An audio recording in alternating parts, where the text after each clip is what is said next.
Wicked was an exceptional movie. Cynthia, Ariana, amongst all the other actors and actresses, they did an amazing job. But I actually feel like this movie belongs to Cynthia. Yeah, I know they're talking about the story of Elphaba, but I feel like it was Cynthia's moment for her.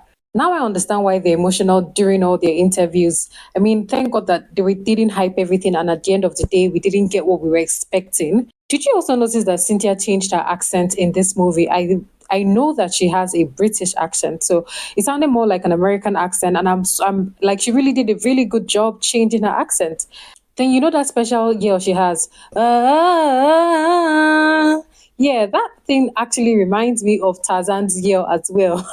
9 million tulips planted just for this movie, and real actual buildings were created.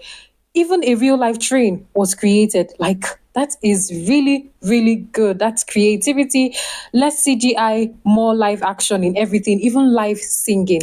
Watch to the end so you can hear my own version of Defying Gravity. Let's get started. Hi everyone, welcome back to my channel. I am the media playboy girl with the media vibes. So today I'm going to be reviewing the latest movie that we all have been waiting for, and that is Wicked. Let's get started.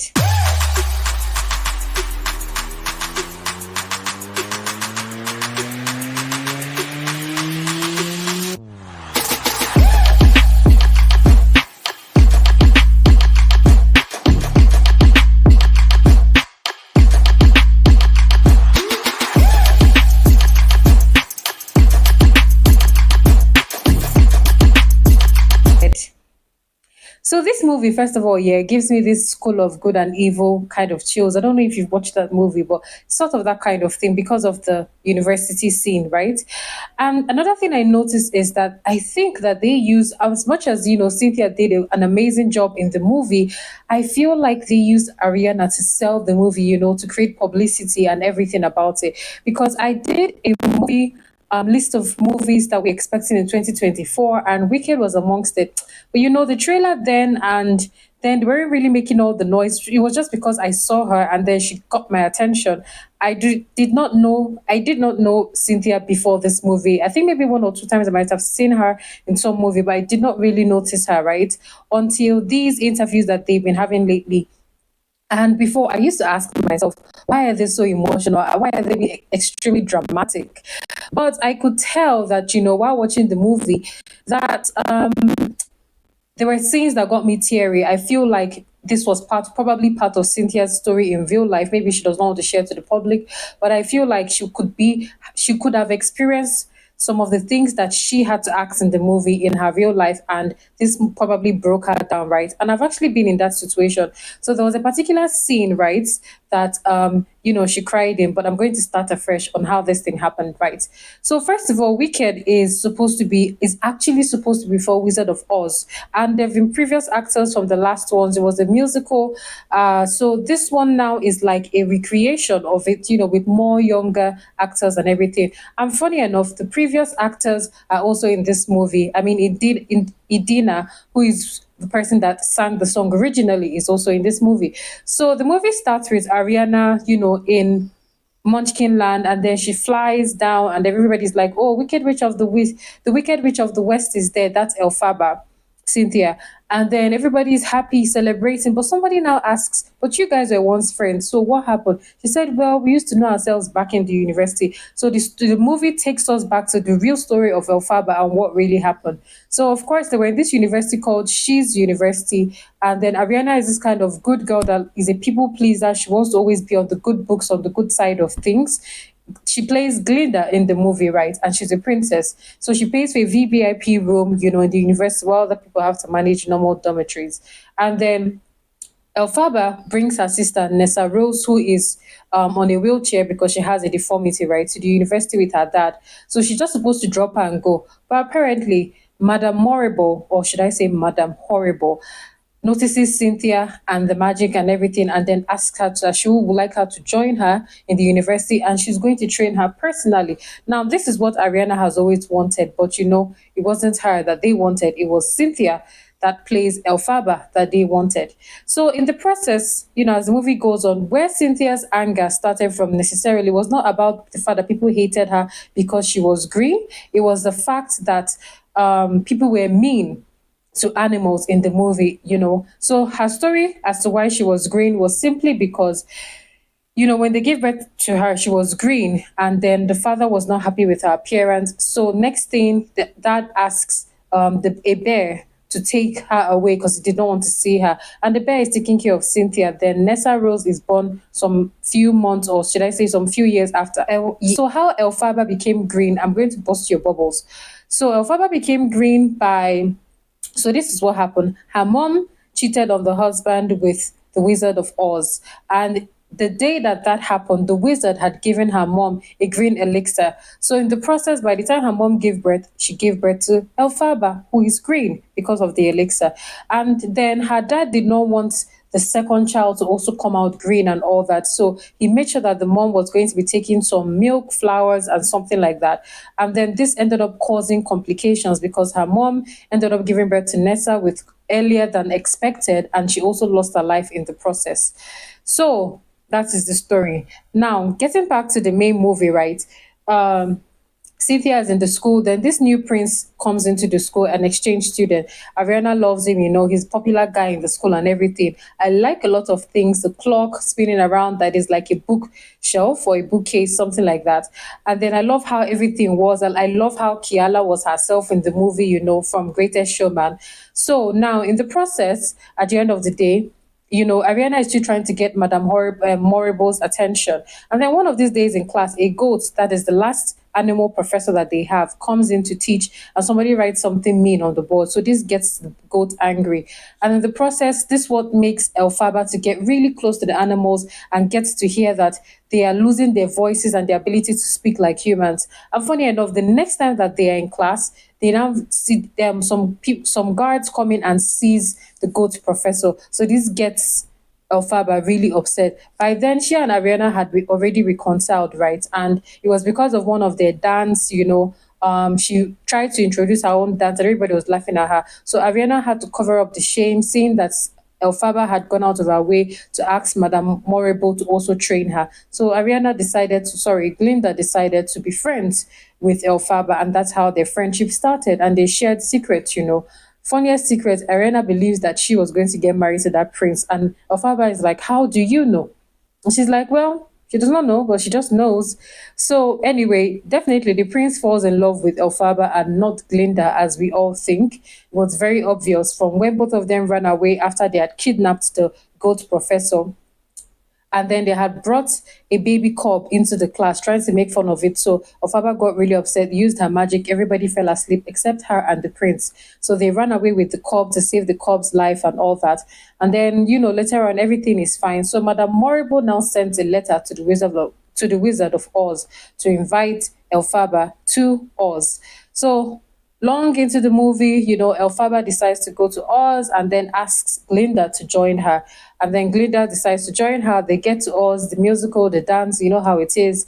And then why is he the Wizard of Oz? Because apparently he was the only one that could read the Grimoire, which is a spell book that nobody else could translate. Now, getting interesting, they get into the Oz, and then at the end of the day, they could see that there were monkeys that were guards, but they couldn't speak. So when Elphaba finally meets Oz, next thing we now see that Madame Morrible also comes from nowhere, and they're, all excited and happy to see her, and she's surprised that Glinda joined. So now you get to know how the yellow brick road from Wizard of Oz came about. They were thinking of a color because there was a sand design of Oz, right? So the wizard was like, he's thinking of a color to make the pathway. So they were changing colors. Then Ariana is like, no, go back. And then they realized that yellow sparks with green. So it was a beautiful combination. That's how we got the yellow brick road of Wizard of Oz. Next thing we see is that Elphaba now realizes that, okay, she can do the magic. So she reads one of the lines in the book, and then apparently the monkey that is a guard with them starts growing wings, and he's hurt. And she's trying to help him, and Oz is like, no, he can't. Because initially her wish was that they could save all the animals and give them the ability to speak, not realizing that this command was coming from the Wizard of Oz himself.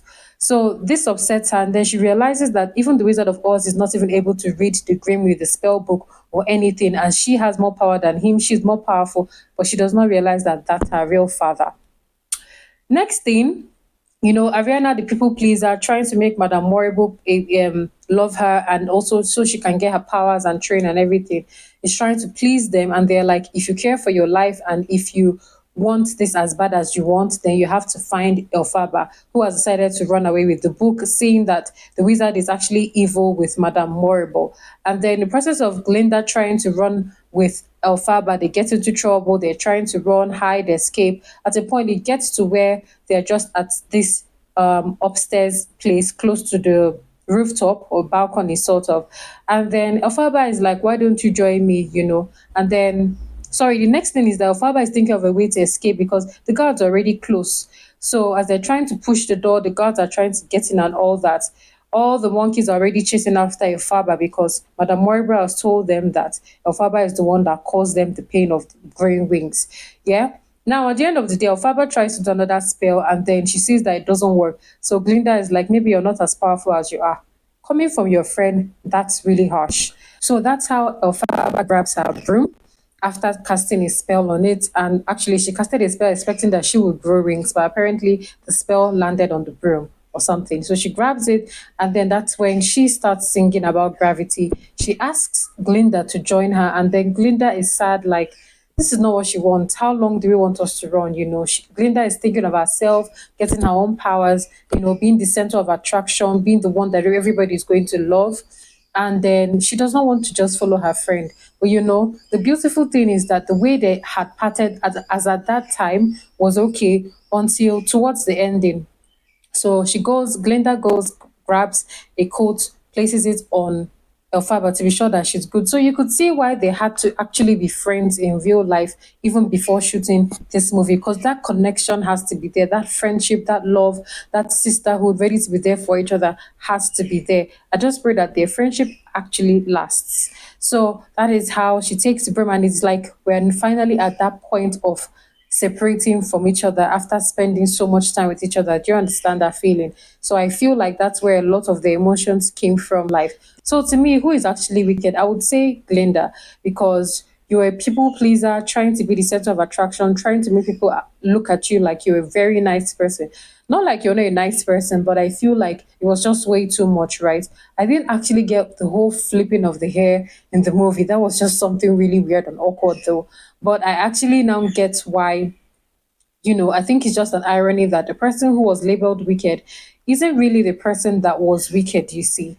But at the end of the day, I also see it as this thing where when you see someone that is bad, I don't like to jump into conclusions because I've come to realize that people who are bad had a traumatic past and sometimes they haven't healed from it or they haven't been able to find how to heal from it, right? So in Elphaba's case, it's just more of a horrible past, traumatic past. Everybody she has ever loved abandoned her, didn't care much about her, even her own sister, Nessa Rose, who is crippled. Wicked, part two of it, right?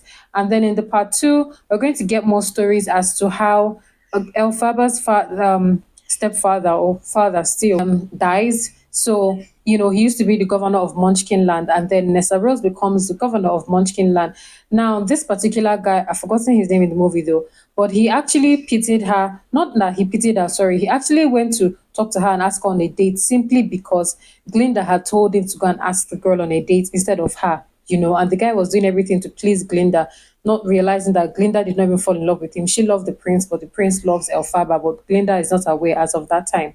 So in the part two, we're going to be expecting that now this is what's going to make Nessa Rose, Elphaba's sister, to get upset, realizing that the guy actually never loved her but Glinda. So that's how she ends up becoming the wicked witch of the East, while Elphaba is the wicked witch of the West. And then in the wickedness, she's trying to do a lot of things to make a lot of people angry in Munchkin Land. As for celebrities that auditioned for this particular movie, Lady Gaga, I don't really know which character she would have played really well. Nicole Scherzinger, Charlie Puth, Joe Jonas, Nick Jonas. Maybe they wanted to play the prince. Amanda Seyfried, and a couple of others. But I feel like Ariana is Glinda. Like, she killed it. Cynthia is Elphaba, she did her role so well. Like, I feel like they were born with these characters in them. Like, now for my singing gravity. So if you care to find me, look to the western side. As someone told me lately, everyone deserves a chance to fly. And if I'm flying solo, at least I'm flying free. To those who ground me, take a message back from me. Tell them how I'm defying gravity. I'm flying high, defying gravity. And so I'll ground them in renown. See you next time. Until then, go find your asa. Take it from the media playboy.